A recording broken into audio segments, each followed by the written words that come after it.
Sveiki lietuviškojo futbolo sirgaliai susirinkę į Gitarų dirbtinės dangos stadioną arba įsijungę transliaciją iš namų.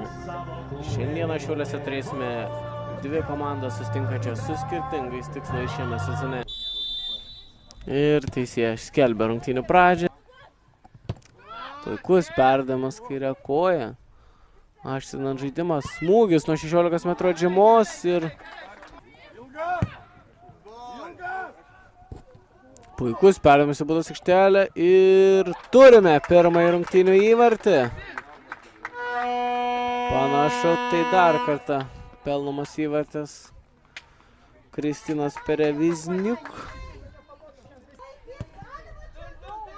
Ir su kamuoliu Ribeiro puikiai randa Justina Blaževičiūtė. Smūgis dešinę koją ir išlaiko jį savo kontrolėje. Zulu su kamuoliu.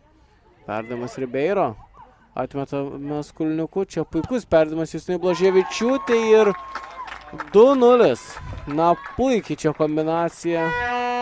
Sužaidžia Gintros futbolininkės. Puikus Ribeiro perdavimas Kulniuku. Bėga link baudos aikštelės. Perdavimas dešinę koją. Čia išsivalo baudos aikštelę kaunietis. Atkrenta kamuolys maždaug 16 metrų. Smūgis dešinę koją ir puikus smūgis iš Tamaros Braun. 24-asis numeris aikštėje pasirodžiusi Tamara Braun muša trečiąjį Gintros ekipos įvartį. Ir čia puikus perdavimas į priekį Justinai Blaževičiūtei. Ši užsikirta dešinę koją ir teisėja fiksuoja pražangą baudos aikštelėje. Ir tai bus 11 metrų baudinys. Smūgis dešinę koją ir puikiai atmušamas kamuolys. Aukštas perdavimas į baudos aikštelę ir čia baudos aikštelėje suirutė ir Kauno ekipos futbolininkės pelno įvartį. Prireikė vos vieno kampinio ir šios pelno įvartį. Puikiai atlikti namų darbai.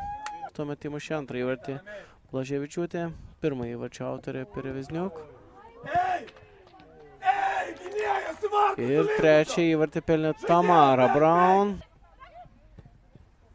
Čia puikiai perdama išrašo Mikutaitė ir jau baudos aikštelėje Romanovskis. Smūgis dešinę koją ir puikų įvartį pelno 13-asis numeris aikštėje pakeitimo pasirodžiusi Džiulija Diaz de Souza.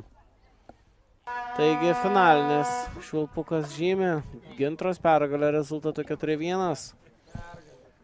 Ir Gintra kyla į pirmąją turnyrinės lentelės vietą.